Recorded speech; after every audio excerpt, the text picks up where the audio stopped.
Sarpanch association president UT Jammu Kashmir Anil Sharma ji हमारे साथ मौजूद है। बानीहाल टाउन हॉल के अंदर जो है सरपंच और पैंचेस की मीटिंग जो है यहाँ पर मुनक्किद की गई, जिसमें कई इश्यूज को उठाया और खुसूसन इसमें जो एक बड़ा मामला था कि आवास प्लस का जो मामला, यहाँ पे जो पोर्टल खोलने की जो बात है। सर, आपका खुशामदीद हमारे इस प्रोग्राम में। आज की मीटिंग के हवाले से जो इश्यूज यहाँ पे उठाए गए, तो उसमें आप क्या कहना चाहेंगे? देखिए, जहां आपने देखा कि बनहाल के अंदर जो है डिस्ट्रिक्ट रामबन में बड़ी तादाद में जहां सरपंच हजरात जो है उनकी टीम पूरी जो है जहां पे प्रोग्राम उन्होंने करवाया, बड़ा अच्छा। पहले तो मैं उनका शुक्रिया अदा करता हूं। और दूसरा ये है कि इन्होंने जो ज़रूरी चीज़ें जो हैं वही जेन्युइन पॉइंट जो है वो उन्होंने उठाए हैं। कि पहला तो ये है कि जहां डिलिमिटेशन जो है पंचायतों के अंदर होनी चाहिए, जो आज जम्मू कश्मीर पंचायत कॉन्फ्रेंस की हमारी डिमांड है, हमने ऑलरेडी ये डिमांड की है कि जम्मू कश्मीर के अंदर डिलिमिटेशन पंचायतों की होनी चाहिए। वो बड़ा ज़रूरी है। कुछ पंचायतें जम्मू कश्मीर के अंदर जो है वो 4000 वोटरों पे बनी हुई हैं और कुछ पंचायतें 1000 से कम है वोटरों पे बनी हुई हैं। तो उसका बड़ा नुकसान जो है गांव के लोगों को होता है। जो 4000 वोटरों पे बनी होगी तो उसको अपना हिस्सा ही नहीं मिल पाएगा। तो इसलिए हम ये एक मुहिम बना रहे हैं जम्मू कश्मीर के अंदर। अभी मेरा टूर जो था वो 10 दिन का कश्मीर के अंदर था। मैं वहाँ से आया आज बनहाल में। तो अब ये टूर जो है वो आगे चलते रहेंगे, प्रोग्राम चलते रहेंगे। हमारी यही कोशिश है कि जम्मू कश्मीर के अंदर पंचायतों की इंटर पंचायत डिलिमिटेशन होनी चाहिए और बराबरी पे जो है वो इलेक्शंस होने चाहिए। कहने का मतलब ये है कि हर एक पंचायत की संख्या जो है वोटरों की वो 1500 से लेकर 2000 तक होनी चाहिए। अगर 2000 से ज़्यादा है, 3000 है, तो उसकी 2 पंचायतें बननी चाहिए। अगर 4000 है तो उसकी 3 पंचायतें। बिल्कुल।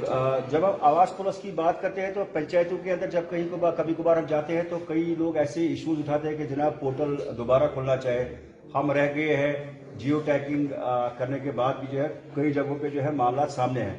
तो as an president of UT Jammu Kashmir, उसमें सर आपकी क्या कोशिश रहेगी पूरे जो फोरम है आपकी, जैसे कि कम से कम मुस्तहिक लोगों को जो रह गए हैं उनको भी अपना हक मिले?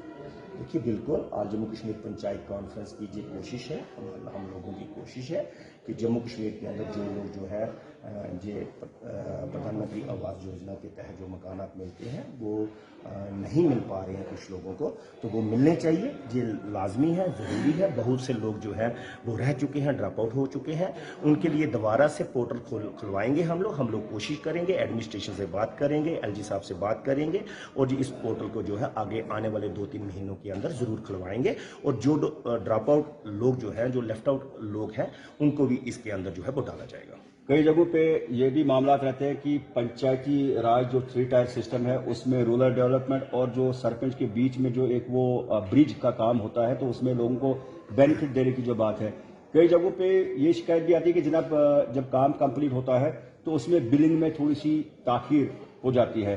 तो एज अ ना आज की डेट की अगर बात करें तो उसमें किस हद तक जो है आप पंचायती राज के थ्रू जो है उसको कंट्रोल करने में कामयाब हो गए, जिससे हिंदू पे जो बोझ होता है वो भी थोड़ा सा उसमें जो है मतलब रिलीफ हो जाए? देखिए, बहुत से चीज़ों पे हमने इंतजाम उठाए थे, जिसमें डीडीओ पावर्स हमने सरपंचों को जो है वो जम्मू कश्मीर के अंदर दिलवाने की कोशिश की थी और दिलवाई थी। लिहाजा अभी क्या है कि ई टेंडरिंग हो रही है। ई टेंडरिंग के जब बिल होते हैं तो उसमें सरपंच का रोल जो है वो नहीं रहता। अब फिर बीडीओ जो है वो पेमेंट करते हैं, एडमिनिस्ट्रेशन की तरफ से पेमेंट होती है।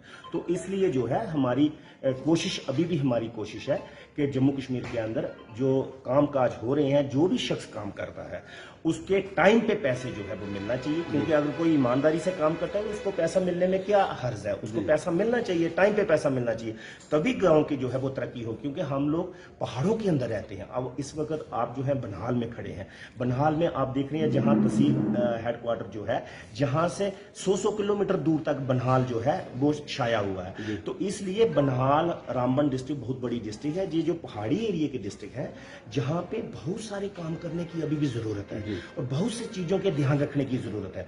लोग आज हमारी मीटिंग में जो लोग आए हुए थे वो 50-50 किलोमीटर चल के जो है वो लोग सुबह 4 बजे के 5 बजे के लोग चले हैं, तो जहां पे लोग जो है वो 11 बजे पहुंचे हैं। तो इसलिए इन डिस्ट्रिक्ट के अंदर चाहे हॉस्पिटल हो, उनके लिए भी काम करने की जरूरत है, चाहे स्कूल हो, स्टाफ है ही नहीं, स्कूलों के अंदर स्टाफ नहीं है, टीचर नहीं है, लेक्चरर नहीं है, मास्टर नहीं है, प्रिंसिपल नहीं है, हेडमास्टर नहीं है। ये चीज़ें आज भी मुश्किलातें लोगों को हैं।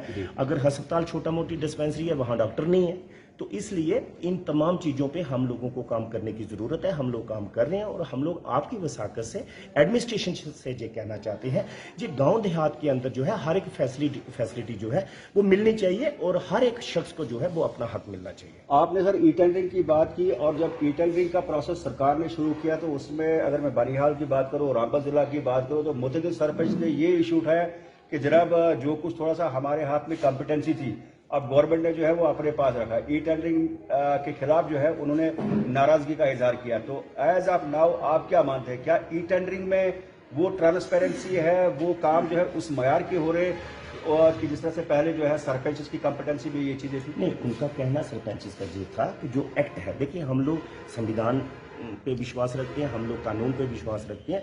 जो एक्ट है हमारा पंचायती राज एक्ट 1989 वो यही कहता है कि 3 लाख तक ई टेंडरिंग नहीं हो सकती। ये हमारा एक्ट कहता है, हम नहीं कह रहे, ना मैं कह रहा हूं ना आप कह रहे हैं। ये एक्ट कहता है 3 लाख तक ई टेंडरिंग नहीं होनी चाहिए। तो कौन सरपंचों ने ये सवालात खड़े किए थे कि 3 लाख तक ई टेंडरिंग ना हो, अगर कोई 4 लाख 5 लाख 10 लाख का काम है तो उसमें ई टेंडरिंग करें, कोई इतराज नहीं। जी, तो इलेक्शन के हवाले से जानने की कोशिश करूंगा, क्योंकि अब टाइम पीरियड भी खत्म हो रहा है पैंचेज और सरपंचेस का। तो उसमें आप क्या मानते हैं कि इलेक्शंस कब एक्सपेक्ट है, क्योंकि you are good sir the president of sarpanch association UT Jammu Kashmir. देखिए हम लोग तमाम हमारे जम्मू कश्मीर के लोग जो हैं वो इलेक्शंस के लिए तैयार हैं।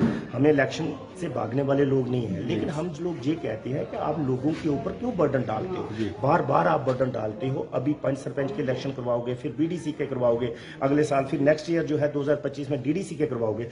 क्यों नहीं सरकार एक्ट को मानकर, हमारा पंचायती राज एक्ट 1989 ये कहता है और 73 के पैरामीटर्स भी यही कहते हैं कि 45 दिन के अंदर तीनों टायरों के इलेक्शन खत्म होने चाहिए और एक एक मीटिंग भी उनकी जो है हो जानी चाहिए। तो हम ये कह रहे हैं या तो पंचायतों को, पंचों सरपंचों को आगे ले जाएं 2025 तक, या फिर डीडीसी को बीडीसी को डिसॉल्व करके हमारे साथ इलेक्शन करवा दें। मतलब एक ही वक्त पे तीनों टायरों के इलेक्शन हो, जो कानूनी तरीका है।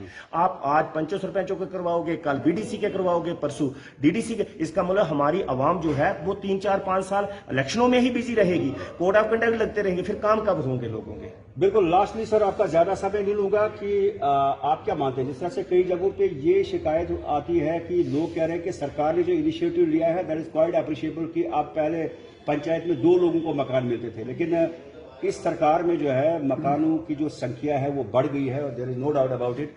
तो उसमें लेकिन लोगों का मानना है कि जनाब अगर आजकल की डेट में बाथरूम की फिटिंग किसी आदमी को करवानी होगी तो 1-1.5 लाख रुपए उसमें खर्च हो जाता है। तो ऐसे में एक जो रेजिडेंशियल हाउस है, तो कई लोगों का मानना है कि जनाब इसमें अमाउंट बढ़ाना चाहे। As an president of UT Jammu Kashmir आप क्या फील करते हैं कि देयर इज नीड टू मतलब इंक्रीज द अमाउंट जो आवास प्लस में जो मकान बनाए जा रहे हैं? बिल्कुल, हमारी ऑल जम्मू कश्मीर पंचायत कॉन्फ्रेंस की तरफ से मांग है।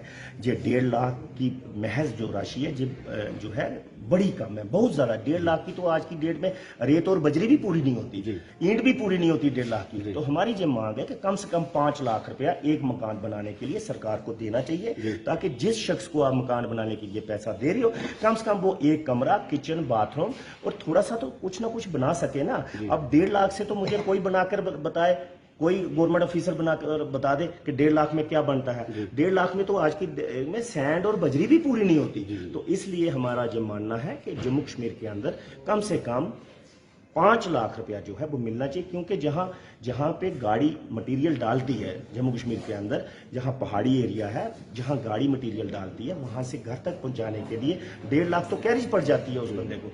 तो इसलिए कम से कम 5 लाख रुपया मुहैया होना चाहिए। चलिए सर, समय देने के लिए आपका बहुत बहुत शुक्रिया, थैंक यू वेरी मच। तो नाज़रीन, यूटी जम्मू कश्मीर के सरपंच एसोसिएशन के प्रेसिडेंट श्री अनिल शर्मा जी हमारे साथ बात करें। इनका मानना है कि सरपंची इस राज जो पंचायती एक्ट है इससे वो मुतमईन है, लेकिन इनका मानना है कई चीज़ों को जो है बेहतर करने की जरूरत है। अमाउंट आवास प्लस में जो है मकानों का जो अमाउंट है उसको बढ़ाने की 1.5 लाख से 5 लाख करने की जरूरत है। और उसके साथ में जो है इनका मानना है कि ये इलेक्शन के लिए तैयार है। जो ही यहाँ पे बिगुल बचता है तो कई जितने भी यूटी जम्मू कश्मीर के अंदर पंचायत सरपंच है वो इलेक्शन के लिए तैयार है। बनिहाल से